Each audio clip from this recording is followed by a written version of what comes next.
할렐루야, 반갑습니다. 2021년 7월 16일 금요일입니다. 오늘도 주님의 평강 여러분과 함께 하시길 주의 이름으로 축원드립니다. 찬송은 405장입니다.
하나님의 말씀은 열왕기상 13장 25절부터 32절까지입니다.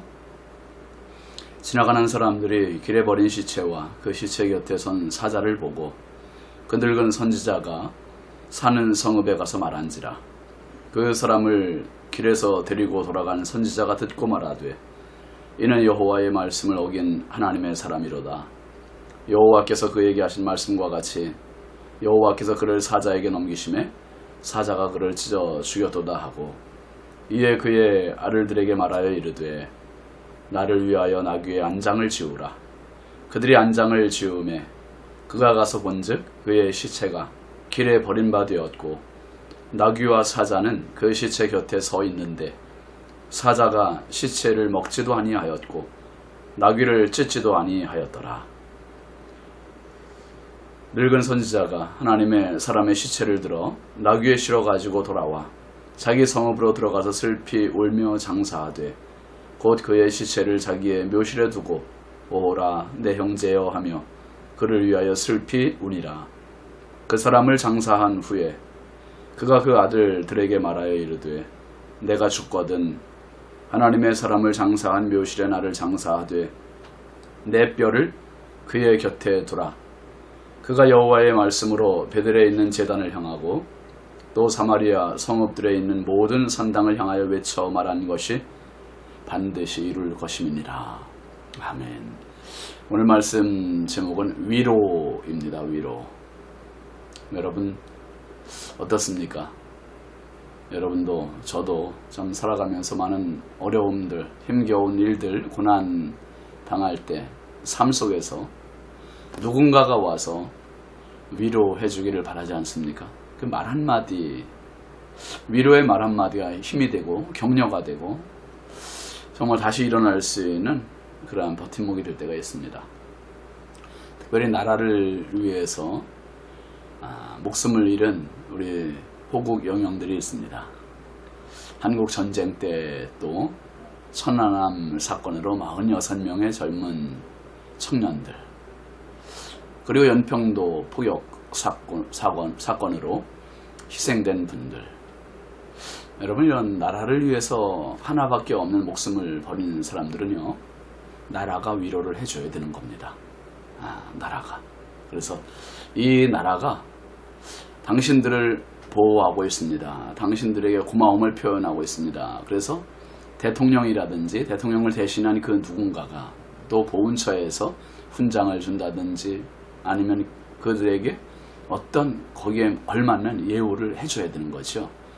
추모식장에 만약에 대통령이 안 갔다든지 대통령이 못 가면 다른 사람이 더 대신해서 보낸다든지 해야 되는데 나라에서 뭐 모른 척하고 있으면 그분들이 정말 상처를 받는 거죠. 희생의 대가에 대한 보람이 없는 거죠.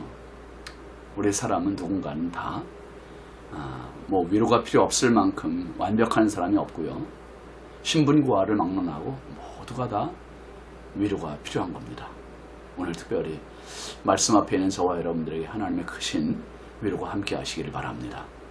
특별히 이제 익명의 이 선지자, 유다에서 온 선지자가 참 죽고 나서 이 소식이 베델에 있는 늙은 선지자에게 들린 겁니다.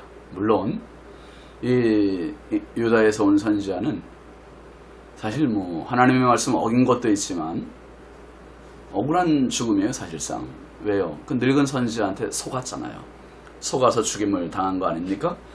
그의 죽음 소식을 들은 이 늙은 선지자가 어떻게 합니까? 26절 말씀 보시죠. 그 사람을 길에서 데리고 돌아간 선지자가 듣고 말하되 이는 여호와의 말씀을 어긴 하나님의 사람이로다. 여호와께서 그에게 하신 말씀과 같이 여호와께서 그를 사자에게 넘기심에 사자가 그를 찢어 죽였도다 하고. 이 늙은 선지자는 뭐라고 얘기합니까? 이는 여호와의 말씀을 어긴 사람이로다. 자신의 잘못은 숨기고 죽은 선지자의 잘못을 말하고 있습니다. 선지자의 가장 큰 역할과 사명이 뭐겠습니까? 하나님의 말씀에 대한 신뢰요, 순종입니다. 하나님의 말씀에 대한 신뢰와 순종. 이 사건 전말에 대해서 설명이 있은 후에 늙은 선지자는 죽은 이 선지자의 시신을 장례를 치러줍니다. 29절 30절 말씀 보세요. 늙은 선지자가 하나님의 사람의 시체를 들어 나귀에 실어 가지고 돌아와 자기 성읍으로 들어가서 슬피 울며 장사하되 곧 그의 시체를 자기의 묘실에 두고 오호라 내 형제여 하며 그를 위하여 슬피 우니라 그랬습니다. 늙은 선지자는 익명의 선지자가 어떻게 죽었는지 정확히 알고 있잖아요. 왜 죽었는지 알고 있잖아요.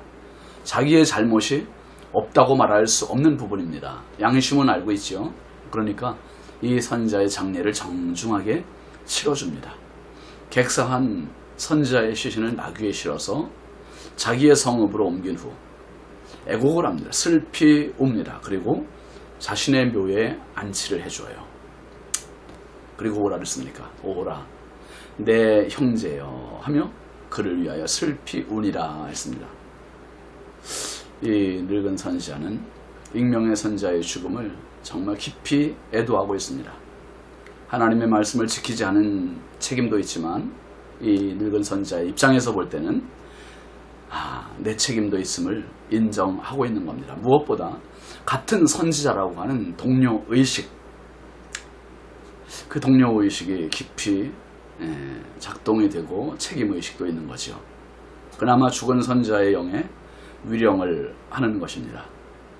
특별히 31절 말씀에 보면 그 사람을 장사한 후에 그가 그 아들들에게 말하여 이르되 내가 죽거든 하나님의 사람을 장사한 묘실에 나를 장사하되 내 뼈를 그의 뼈 곁에 두라.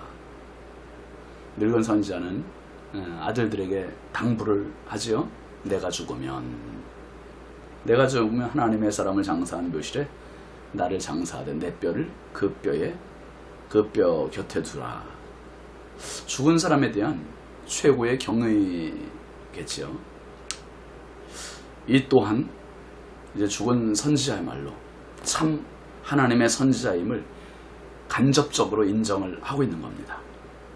이런 마음을 가진 이 베델의 늙은 선지자는 마지막으로 이런 고백을 합니다. 32절 말씀 보세요. 그가 여호와의 말씀으로 베델에 있는 제단을 향하고 또 사마리아 성읍들에 있는 모든 산당을 향하여 외쳐 말한 것이 반드시 이룰 것임이니라. 이 늙은 선지자는 진심으로 죽은 선지자를 애도하고 있고 그를 참 선지자로 인정하고 고백하고 있는 겁니다. 그리고 그가 한 말이 베델 사마리아에 있는 모든 산당과 제단에 이루어질 것이다. 그렇게 예언을 했습니다. 죽음 이후에 그를 진정한 참 선자로 인정한 이 늙은 선자의 모습, 복음서에서 비슷한 장면을 우리가 만나지 않습니까? 예수님께서 공생의 3년의 사역을 하시는 동안에 얼마나 많은 사람들이 따라다녔습니까? 그런데 결정적으로 예수님께서 십자가 지실 때 모두가 다 물러갔습니다. 다 물러갔는데 예수님 운명하시는 그 사건을 보고 로마의 이 백부장의 고백이 나옵니다. 마태복음 27장 54절 말씀해 보면 백부장과 및 함께 예수를 지키던 자들이 지진과 그 일어난 일들을 보고 심히 두려워하여 이르되 이는 진실로 하나님의 아들이었도다. 이는 진실로 하나님의 아들이었도다. 진심에서 깊이 우러나오는 고백이고 인정입니다. 이 로마의 백부장은 예수님 십자가 앞에서 예수님을 믿은 것입니다. 마지막 그 순간을 붙잡은 거죠.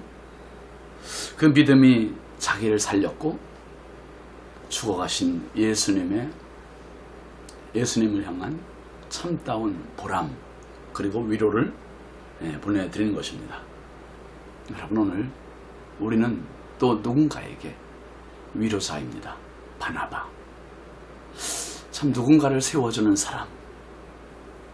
하나님 앞에서 이 위로자의 사명 잘 감당하셔서 주변 많은 상처받은 사람들, 아파하는 사람들, 힘든 사람들을 일으켜주는 이 시대의 진정한 바나바, 진정한 위로자 되시기를 주의 이름으로 축원합니다. 기도합시다. 하나님 아버지 감사합니다. 이 세상에서 위로가 필요하지 않은 사람 없을 만큼 모두 아픔이 있고 눈물이 있고 시련이 있고 상처가 있습니다.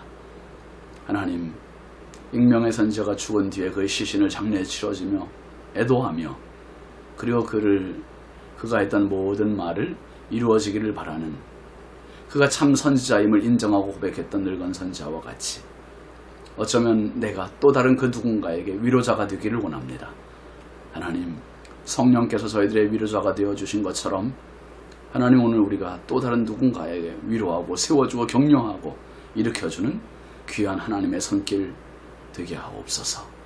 예수님의 이름으로 축복하고 기도합니다. 아멘. 오늘도 저와 여러분 때문에 그 누군가가 행복한 복된 하루가 됐으면 좋겠습니다. 축복합니다.